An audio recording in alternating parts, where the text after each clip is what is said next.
Okay. There we go. Okay. Um, today's date is August the 3rd, 2011. And we're at the home of Thomas J. O'Reilly and his wife. And what is your name, ma'am? Anna. Anna O'Reilly. And Thomas, when is your birthday? October the 14th, 1919. October the 14th. Hold on. 8, 3.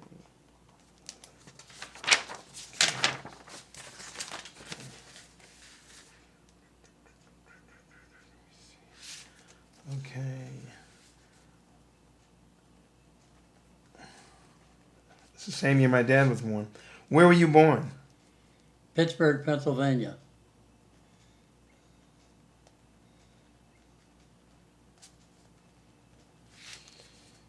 Okay. And what is your current address? The current address is 65 Hastings East, West Palm Beach.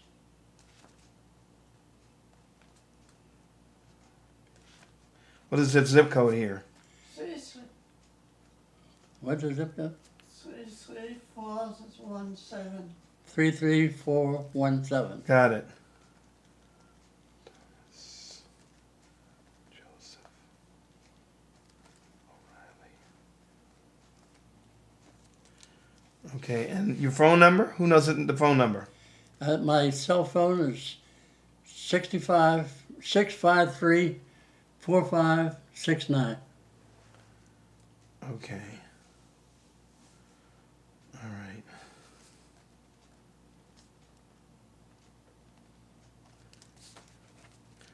Okay, what branch of the service were you in? Infantry. Army? Army, yeah.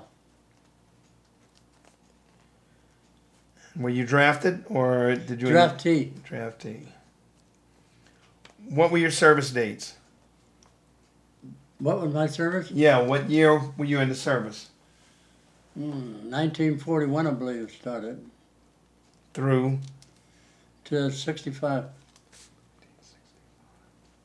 Okay. What was your highest rank when you separated? Private first class.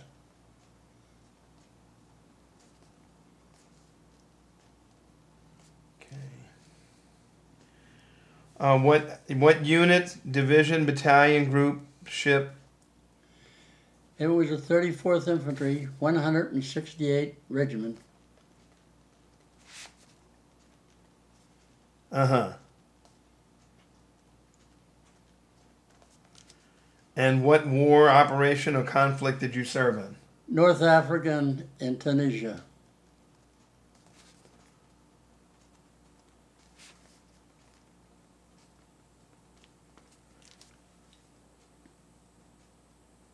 And that was the location of your military service? That was it, yeah. Okay. What campaigns or battles were you in? We invaded North Africa. What now? In what year? What? No, what North African campaign. okay, gotcha. Mm-hmm.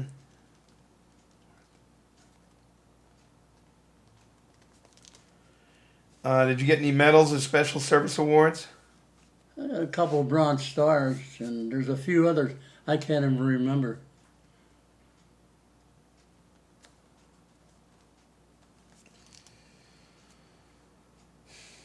And you were a prisoner of war? Yes, sir. Okay. I take it you sustained combat or service-related injuries? Nothing but post-traumatic stress and a few bumps here and there. No, I wasn't never shot. I shot at plenty of times, but never hit.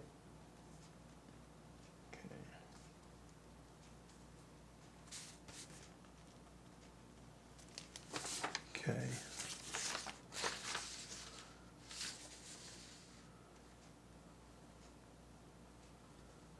Okay. All right. I think we have everything so far. All right. We'll go back a little bit. Okay. Okay. My name is Carlton Cartwright. I am the CEO and founder and the executive director for the Children's Coalition Incorporated. I'm operating the camera as well as running the interview. And okay. Where were you? Okay, you were okay. Let me see. You were drafted. Where were you living at the time you were? I mean, you enlisted or you were drafted? I was drafted. Okay, where were you living at the time you were drafted? Pittsburgh. Why did you? Well, okay, you were drafted. Okay, did you have any choice about the service branch that you wanted to go into? No. No. Okay, fine. All right. Okay. Do you recall your first days in service? Do I do what? Do you remember the first days when you went in? I got drafted in Pittsburgh, and what happened is they sent me to Fort Meade for I believe 2 or 3 weeks. Then I went from there down to Camp Willard, Georgia, for 13 weeks training. Keep going.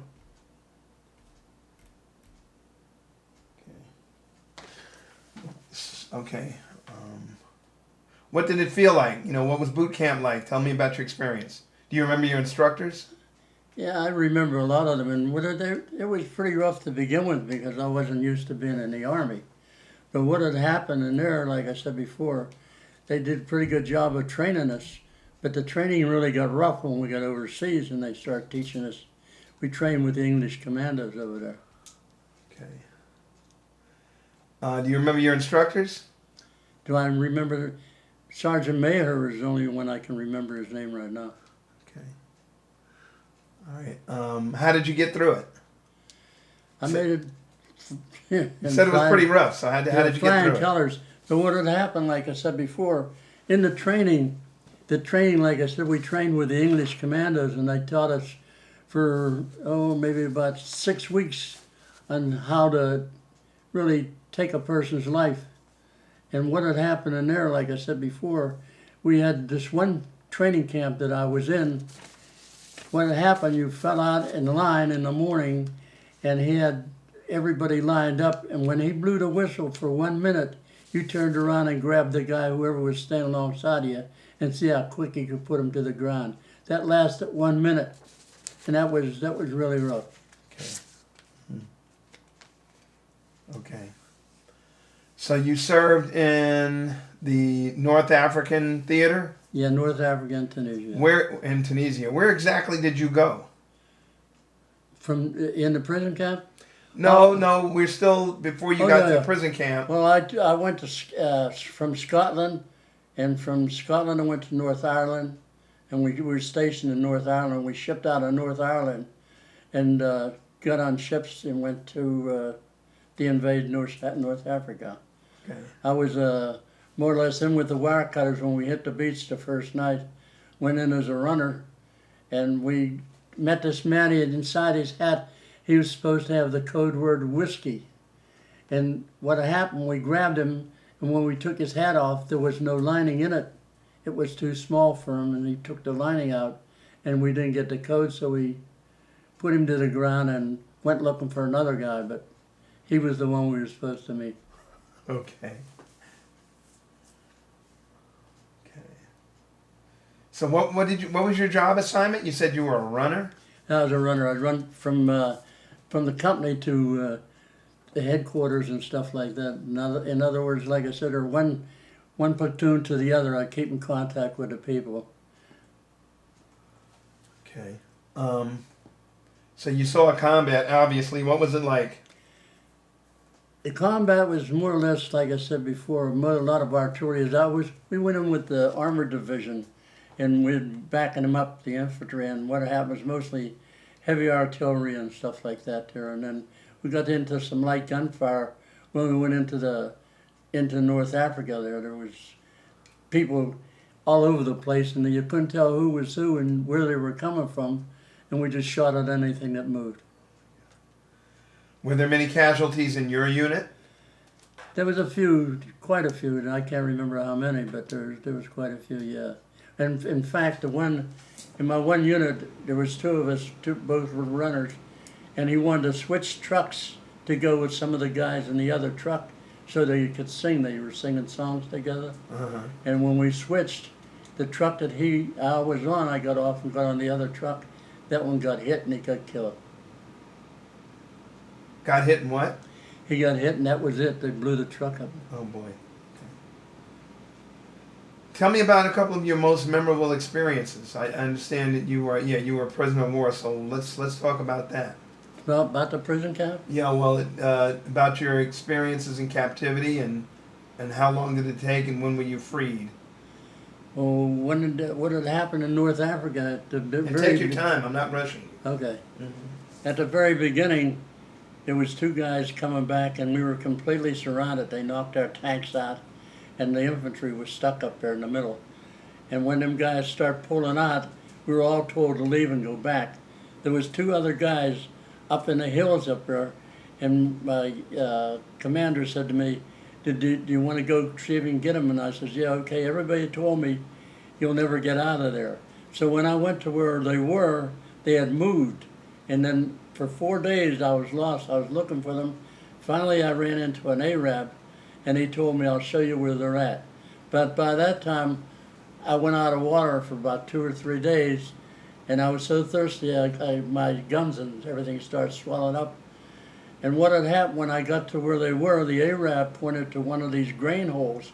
These two guys, Pete Connors and Castleberry from New York, they were down in the hole. And I went over to the hole, and they said, come on in here, this guy's pretty good. He's taking care of us. But this Arab, when he seen the tanks and everything over there, he motioned for the tanks to come over and pointing down to where we were. The next thing I know, this German come over with a grenade over top of that hole and threatened to drop it in the hole if we didn't come out. So what happened, we come out of the hole and we were captured. Right. From then on, like I said before, they took us back, and several times they would line us up pretending that they were going to shoot us. There was just more or less for propaganda. They were taking pictures all the time, you know. Right. So then what happened then, we started to go into Tunisia. And when we got into Tunisia there, people in the streets and stuff like that, some of them were shooting at us and some were throwing rocks and stuff like that. But what had happened, like I said, they took us in there and they questioned us, and every day, what did we do? They want to know what you did in civilian life and stuff like that, what kind of work you did and stuff. We all gave them bank robbers, pimps or something like that. Didn't tell none of them the truth, And what had happened then, they were going to fly us out of there to try and get us to Sicily. So about 2 weeks after, they were constantly bombing Algiers there, or Tunis where we were. And what had happened, like I said, they finally got us in a plane, and we took off, and on the way over the Mediterranean there, right out over from Spain, one of our fighters come flying alongside, and he made sure that we were on the plane. He was going to shoot it down, but when he seen a bunch of guys on there, he went on and waved us off, But anyways, we landed in Sicily.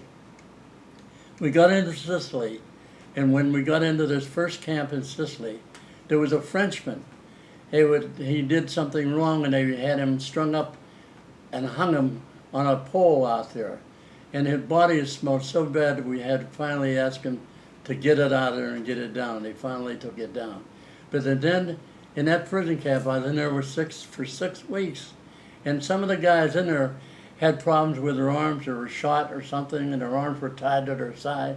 Other guys, like I said before, were cut up pretty bad or shot up pretty bad. No help, no medical assistance or nothing. And we were all lousy with bugs and stuff like that. They had never gave us any place to shower or anything. And very little food. They would just give us a cup of greens and just mostly like soup.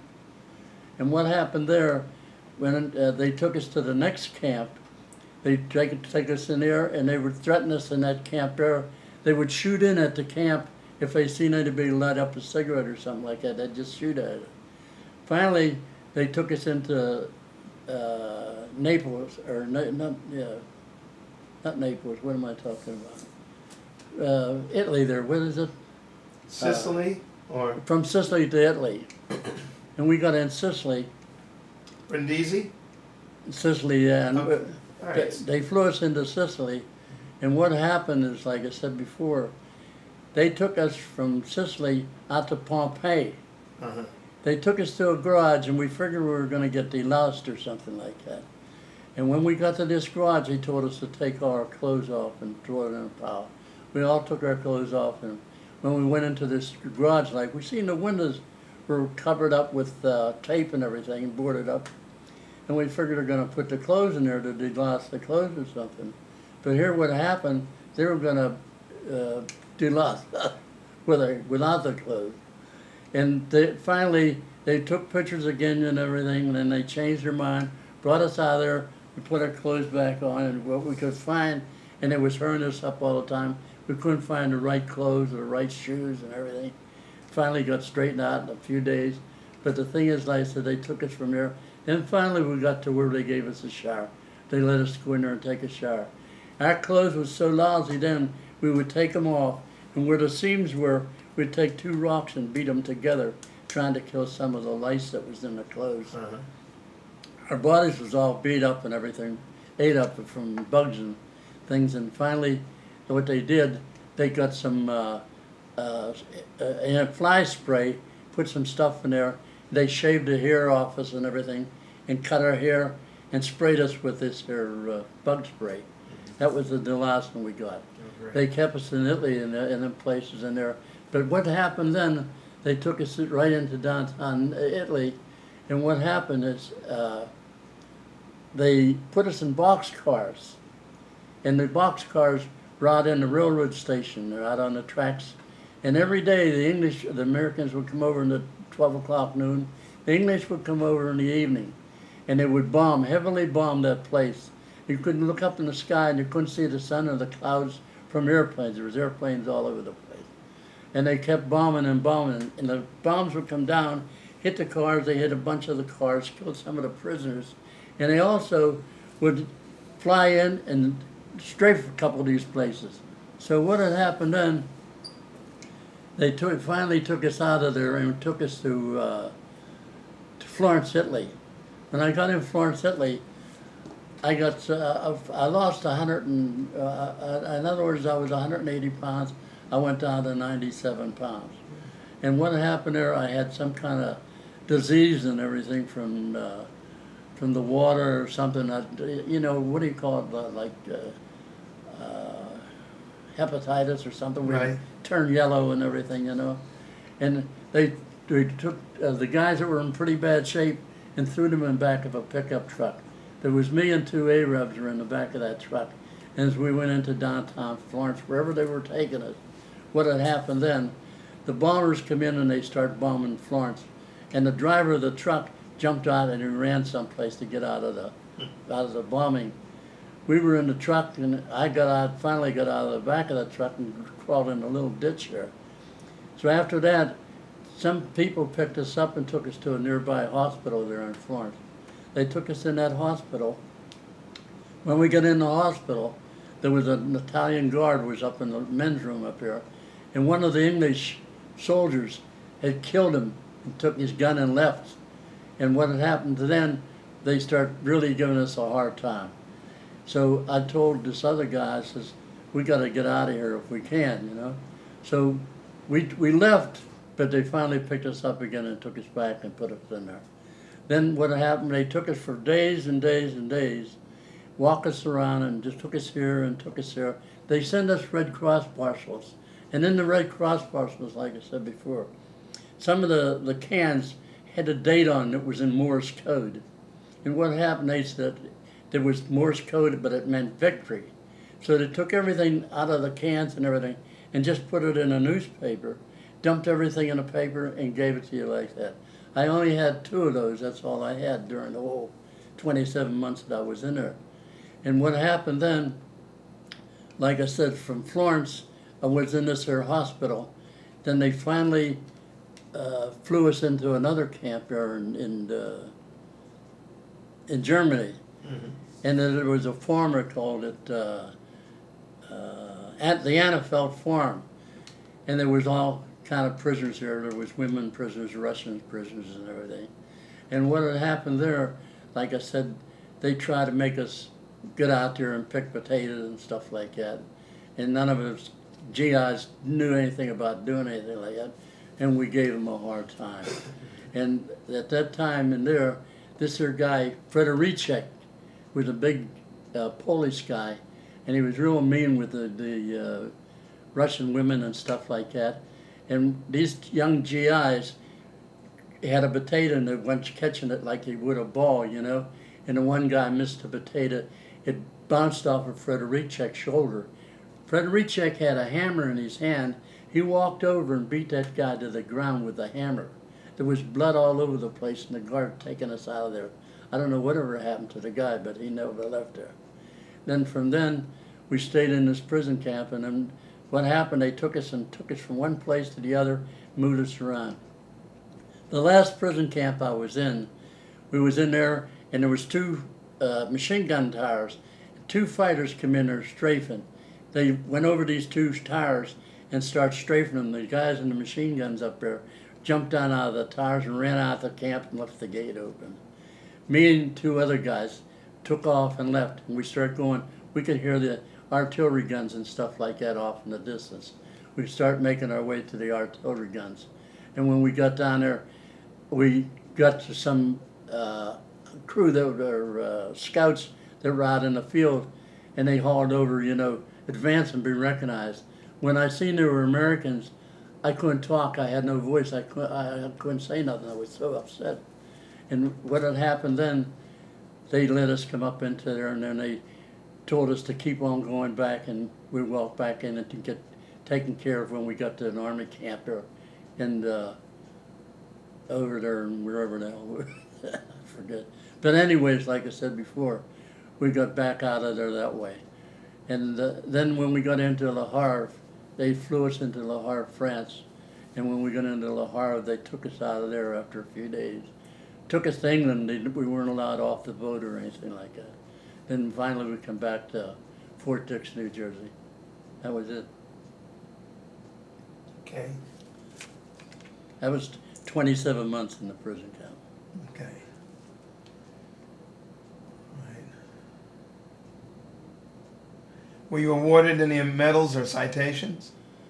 I was awarded the Bronze Star, you know, and I got some medals and everything like that.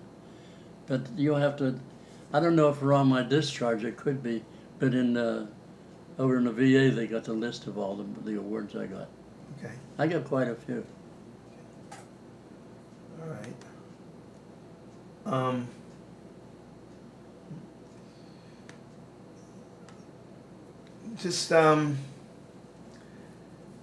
Besides that, I mean, you know, you spoke about your experience being a POW, but in general, what was your life like in service or at the front under fire? At first, I'll tell you what, the training that we had was rougher than the combat. The only thing was dangerous about the combat, it was for real, you know, they were really shooting at you. Right. And the planes were bombing you. But the training was so bad, like I said before, you had to be pretty rough to stand it. And the thing is, like I said before, all through the combat, I'd seen new guys come in to replace some of the guys that got shot. It didn't take long. They didn't have the training, didn't have the experience, and they didn't last too long. And 4 or 5 hours, and they were dead. Hmm. But you had to know what you were doing up there, and you had to stay out of range and know when to hit the ground and when to get up and when not to get up. And being in combat so long, you could tell when the bullets were coming in close. You could hear them, and you lay down and you could.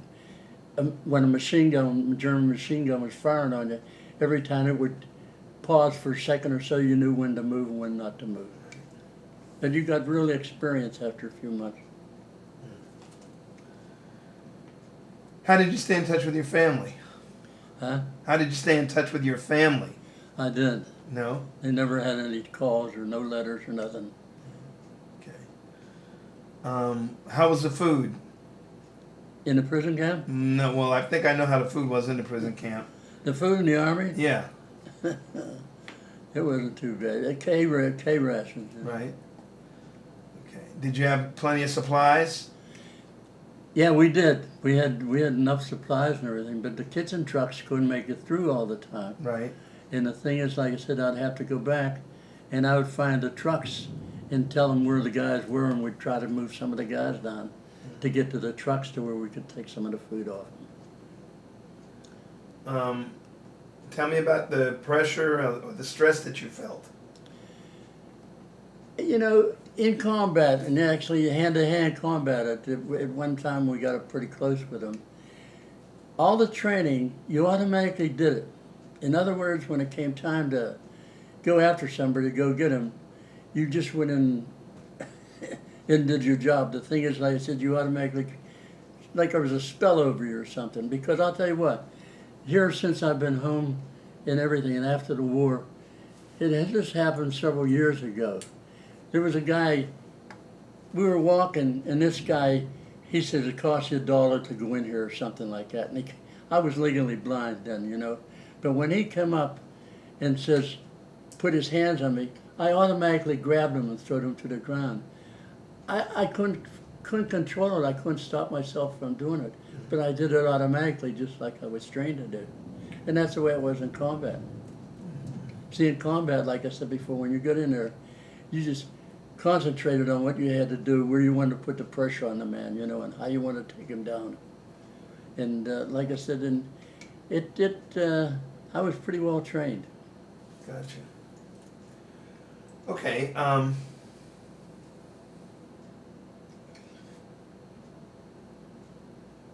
Was there something special that you did for good luck? I had rosary beads I got from my mother. And what had happened, these rosary beads, I don't know if you ever seen them. They were plastic, but they glowed at night. Did you ever see that, Terry? Yeah, I think I have. And she sent them to me, and I got them in the daytime, you know, and I put them around my neck, and some guy said, hey, what the hell you got? Right. So I had to take them off Right. in a hurry, you know. Put those away. I got you. How did people entertain themselves? Were there entertainers? I used to go around, like I told you, I was a runner, and I used to tell them jokes, you know, and tell them we're going home in 2 days, you know, we're going to do this, going to do that, you know. I did the same thing in the prison camp. I could understand a little bit of German, and the German told us one time he was going to shoot us, you know. And I told these GIs that he had us all lined up there ready to be shot, you know. Yeah. I told them they're making a movie, I said. And they all start laughing. The Germans couldn't figure out why we were so damn happy and we were going to be shot, you know. But anyways, I did that there, and it worked out pretty good, you know. What did you do when you got a chance to go on R&R? I got drunk. Okay. You said you were in the service from what year to what year? 41 to 45. 41 to 65. Or 55, yeah, 55. No. No, 45. 45. Yeah. Gotcha. So you were in for a total of 4 years. Yeah, something like that. Gotcha. All right. Okay. All right. So Yeah, it wasn't too long. After the war.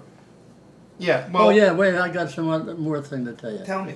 What happened, see, when I come home, like I told you before, I got out of the prison camp. I walked away from the prison camp. I wasn't released by anybody or anything, you know.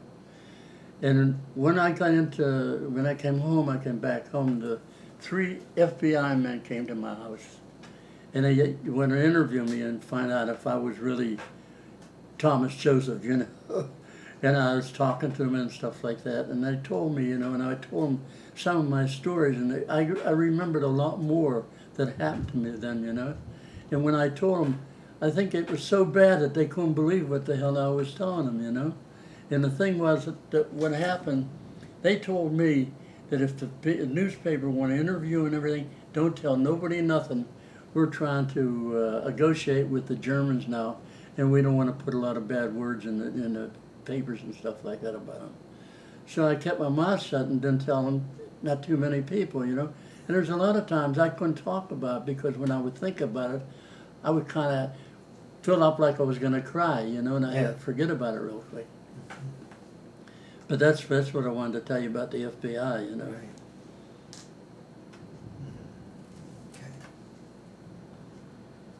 Right. Okay. Oh, teeth, yeah. What?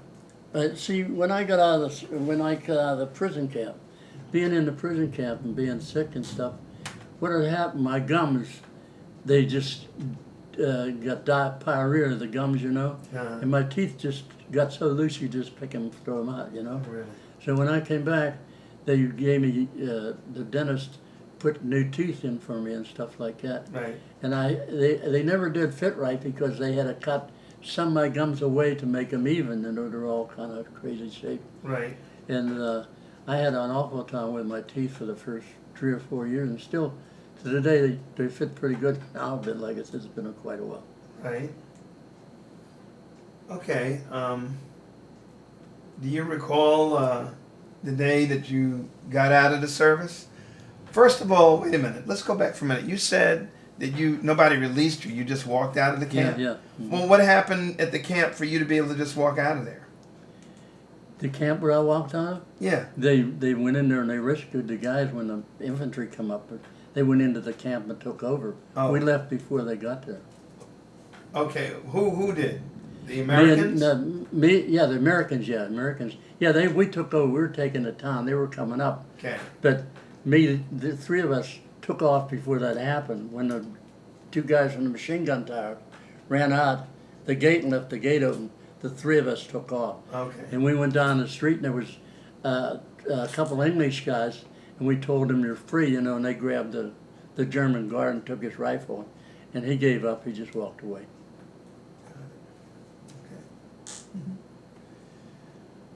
Okay, so you said when that was over, where did you go when that was over? When you walked out of there, where'd you walk to?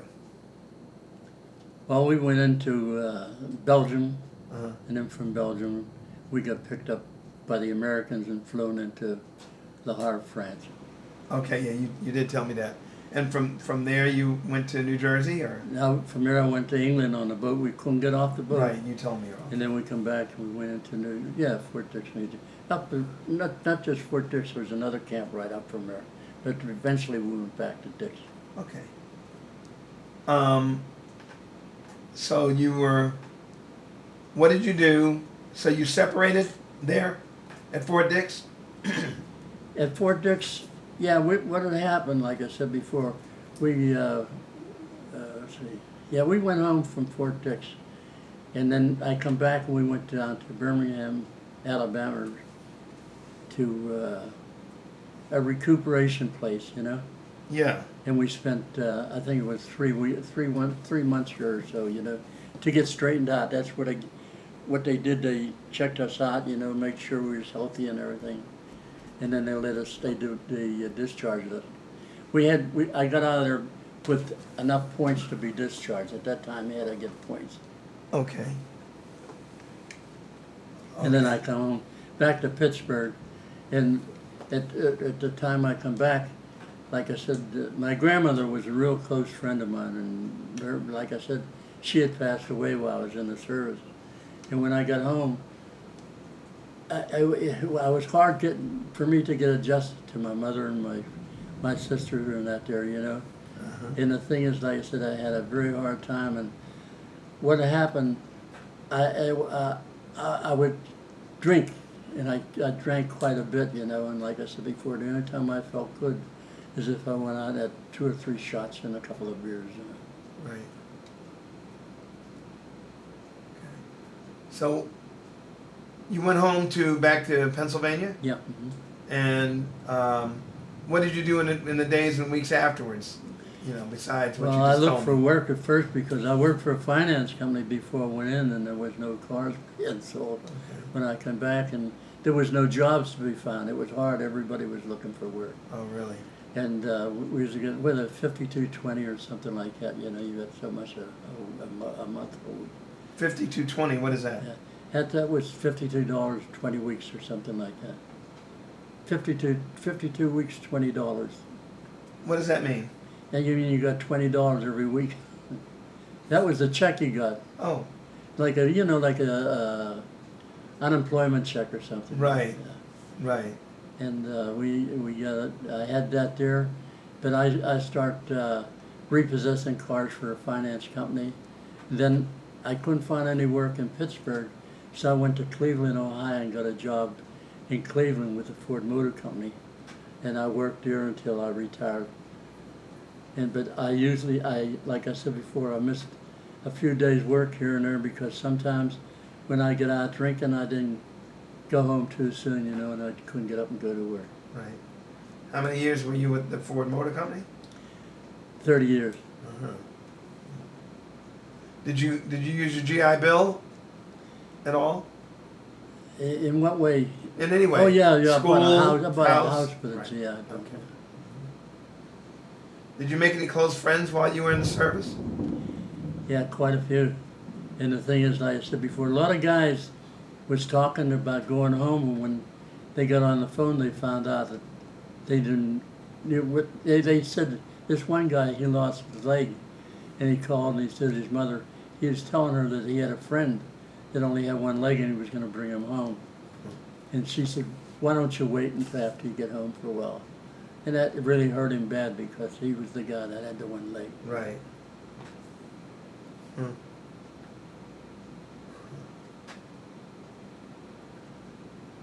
Okay, so have you continued any of the close relationships? And for how long?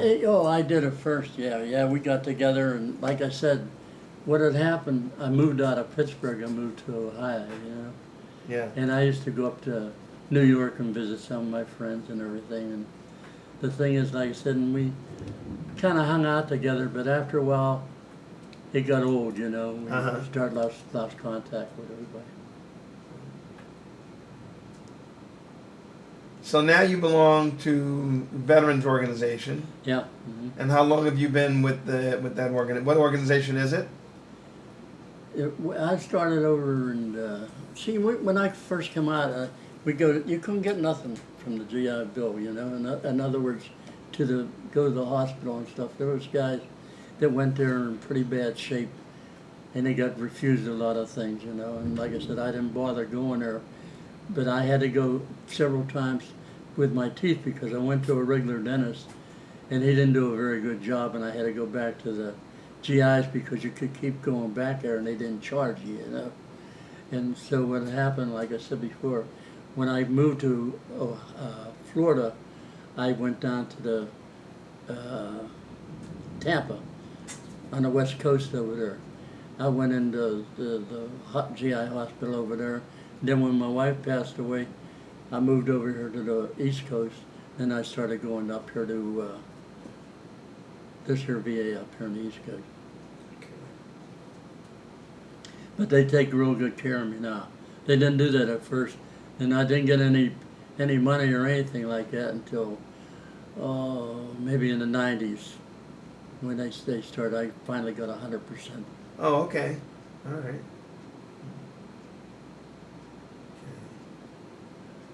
So I'm just curious, when did you meet Anna? Anna and I, what happened, this is unbelievable, but the thing is, we moved, I come out of the hospital, they brought me over to, what was the name of that place we moved? The Blue, what's it? The hospital? Fontainebleau. The Fontainebleau? Fontainebleau. Fontainebleau. My wife worked for Fontainebleau in Miami. Fountain View? Fontainebleau in Miami. Okay. This here apartment was Fontainebleau. And when they brought me from the hospital over there, they said Fontainebleau. And I thought they said Fontainebleau. And I said, that sounds good. So I moved in there, And then Anna moved in on the same day. And when I went over to the dining room, and Anna seen me standing there, she says, what's the matter? I says, tell me what's on the menu, So she read the menu off to me. Then she said to me, I'll be your eyes and you be my ears because she's hard of hearing, So we kind of got together for about 5 or 6 weeks. And I had some problems with money and stuff like that, with a lot of my, one of my relations. Here's what happened, I'll tell you that story. My wife passed away, see, and she had a lot of jewelry and everything because when she worked in Miami, she was a waitress, and she knew a lot of these her racketeers used to come in there with stolen jewelry, and she could real good deals on it. I know it wasn't right for her to do it, Right. but she had a lot of that stuff. And the thing is, when she passed away, my brother-in-law is a hillbilly, you know, and he never did work right, and he was kind of a dumb guy, you know. And he came, and she never trusted him. She said, "Don't ever trust Kelly, you know, whatever you do." So, anyways, after she passed away, Kelly came around, and I had a brand new Lincoln that we had there, and I told Kelly, I says, "Yeah, you want to stay for a couple of days?" I said, "Because I can't drive the car, you know. You could take me here, take me there." So finally, he says, "Yeah, okay." So he stayed for 2 days, and then he told me, he says, "I have a girlfriend. How about me bringing my?" I said, "No, don't bring any women here to live, you know." I said, "You're okay, but I don't know how long it's going to last because I'm going to get out of here myself, you know." And what happened, like I said before, Kelly went and told me that him and her was going to take and get, what do you call it, care over somebody, you know? When somebody takes control over you. Right, I understand. And he said, "But we have to go to a lawyer and get the papers." Right. I said, "Hey, Kelly, nobody's going to take care of me." I said, "I'm going to tell you something like that. You got to move right now." And he says, "Oh, tomorrow, maybe the next." I said, "Nick, Kelly," I said, "right now, you know." So Kelly didn't listen too good. So I grabbed Kelly, and like I said before, I know a good bit about judo and stuff like that. So when we got to the door, the screen door was locked. I gave him a shove, and he didn't go all the way. So I took my foot, pushed him through, and I don't know if he broke his arm or knocked it out of place or something. But anyways, the police came. So that was all right. They took Kelly, and they all took off, and I figured that's over with, you know. So anyways, what happened, about an hour later, the cops came, 2 cars. And they said to me, "We want to take you to the hospital and check you out, you know." And I said, "For what, you know?" And they says, "We just come with us, and you'll be all right. You'll be out there. We'll just take you over there." When I got over there, this guy in the hospital told me, take your shoes off and take the shoestrings out." I said, "Hey, wait a minute, what's going on, you know?" And he said, "We're going to have to keep you for overnight anyways." He said, "Got to check you out." And here was all the people were a little crazy in that there ward, you know. And so I thought, so anyways, I got mad, and I started telling them off, and then I figure, the matter I get here, they're going to give me a pill, and I won't even know where I'm at, you know what I mean? So shut up. So I shut myself up. I just took everything for a couple of days, and then this guy was a druggist. He worked in the hospital. He'd come around with the pills, and he'd take the medication, tell the people how to take it, and everything like that. And they had me signing papers, constantly coming in and signing papers, and I told them, "I can't read or write, I can't see, you know." And they said, "Oh, this is all right, you know, it's just you're going to get released." So finally this guy would come at night with my pills, you know, and he'd give me the pills and he'd give me the water to take and stuff like that. And I said, "You know, can you get into the office and see what's on them papers?" He says, "Yeah." He said, they're on the desk in there." So he went in and he read the papers, you know, and he said, "Hey, it's no good." He said, "The thing is, like I said before, you're going to take over." And what had happened, there were papers that they took over my house. They took the keys, made new locks on the house, took the money in the bank and everything like that. This was 7 days later. I got out of that hospital. And the thing is, like I said, when I went to get in my house, I couldn't get in my house. And when I went to the bank, I couldn't get no money out of the bank. So right away, I got me a lawyer, you know. Yeah. And the lawyer came and he got in touch with his people, and he got in touch with the people in the bank. So they seen, and they got in touch with the judge that gave her the power of attorney. That's Right, what power of attorney. Right. Power of attorney. And so he says, "Okay, you get the new locks put on the door and everything like that." He said, "You go back in your house." He said, "We'll take care of this here." And they got in touch with the bank and everything. I could get my money. So Kelly did what he did. He wrote all that stuff up. He got power of attorney over me. Yeah. And I told Kelly attorney we better not ever meet. And we never did. But I would never kill him or anything like that because I'm not that dumb. I hear you. But anyways, that's about the size of it, you know. Okay. So, when did that happen? Do you remember what year that was? All this happened? Yeah. Yeah, about 6 years ago before I met Annie. Okay. Okay. What, So when did you meet your wife? over at Fontainebleau. The first one. Oh, my first one. In Miami. Was that after you came out of the service? Yeah. Okay. I was down in Miami and she was a waitress, you know. Uh-huh. And like I said, I was quite a drinker, you know. Right. And I hung out in bars and stuff like that. So she would come in there, and being a waitress in there, and in this one place where I would hang out, you couldn't go in there unless you're a couple, you know. Right. And I'd pick up somebody at the bar, you know, and go in there, and would have a few drinks, and she'd bring the drinks, and she would also help me out with the bill, you know. Bring an extra drink here and there, you know. Right. And so I got to kind of like her. So anyways, I went back to Ohio. So what had happened, I'm in Ohio and I haven't seen her in 4 or 5 months. And this day, she had a brand new Oldsmobile convertible. She pulled up alongside me. I had a convertible too. And she went like this. And I said, oh, hey, what are you doing? So she bought a house up here in Pittsburgh. Uh-huh.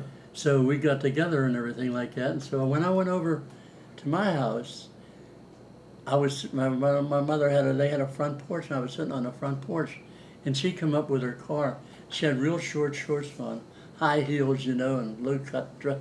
My mother said, "Who the hell is that?"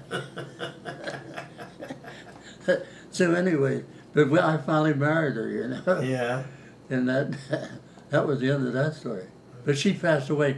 I don't know what happened. Like I said before, she had some kind of illness, and she fell in the grocery store. And when they took her in there, I think she would get upset, and she got so damn upset it just took her life away from her. Okay. Did your military experience influence your thinking about war or about the military in general? Yeah, I think today that like I said before, that they're doing the wrong thing. And the thing is, like I said before, all these guys that are over there and saying, you know, that they're going to do this, they're going to do that. The whole thing is, like I said before, even the enemy and everything, they don't want to be killing each other, you know. Mm-hmm. And if they get out, the word would get out, you know, I think everything would be straightened up. But here you got people hating each other for what, you know? And the thing is, like I said before, like I told you about some of these new guys, some of them, they can't take it. Because the thing is, as soon as they get up there, they freeze. They can't do nothing. It takes a lot of training to get used to taking some of that combat. Right. And the thing is, like a lot of these guys, when they first get in combat and get shot at, they don't want to get up. They stay on the ground. I had an officer in the infantry, and he come up there and he had a 45 on his hip and stuff like that. Mm-hmm. And he was running around, and I said, don't go down through there. It's a minefield over there, because we were taught real good about how to find him and stuff. And what happened, he said to me, he says, why not? I said, listen, I said, there's mines over there. I said, you better wait and go through there with somebody that knows what they're doing, you know. So he come over and they started really shelling us pretty bad and shooting up us around where we were at. And I said, you got to get a shovel. And he said, well, I could get one off the dead guy, you know, just take a shovel and get it, dig. So he took the shovel and he started digging a hole. Right. And when I said, okay, let's go, you know, he didn't want to get out of the hole. He wanted to stay there. So I said, oh, let him there, you know. But the thing is, he just froze. Gotcha. Okay, what kind of activities do your poster association have? Your veterans organization? They have all kind, I guess. And what is the name of it? What, the post? Yeah. Is that the Battle of the Bulge? What is it? No. What's the name of it? The name of the organization, XPOW, that's all. Gotcha, okay. How long have you been with that organization? Oh, I've been with the organization for quite a while. Okay. Ever since I got out, the POWs would get together every now and then. We used to, you know, live around each other and stuff like that. Since 1945? Yeah. Okay.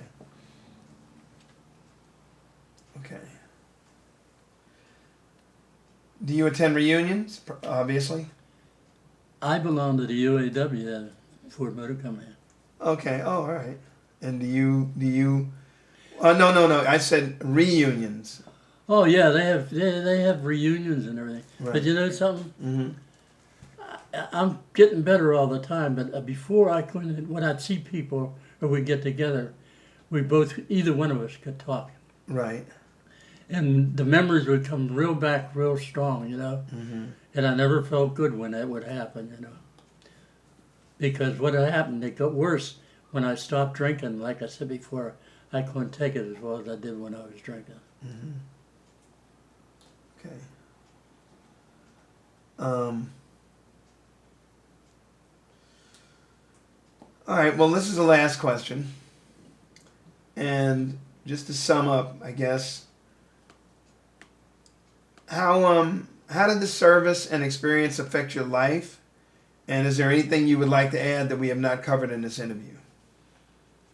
No, but the service, what it affected, you know, it teaches me a lot of discipline. You can tell if a person's been in the service, getting on a bus or something like that. Some of them have got no discipline, you know. But somebody that's been in the service will kind of step back and you know they're got more manners than most people. Mm-hmm. Okay. All right. Well, I want to thank you for sharing your recollections. I really appreciate you giving me the time to come in and get the interview from I you. could remember a lot of more things and dates and stuff, but now I have a hard time. Well, you know, I can think of something, and when I try to say it, I can't say it, and about 5 minutes later, it'll come to me. You know, Right. I think that's age. Yeah. Well, I'm doing that now. And getting an early start. Okay. All right, TJ. Thank you. Thank you very much. Well, it's been nice talking to you. And like I said, if I had a few beers, I probably could tell you a hell of a lot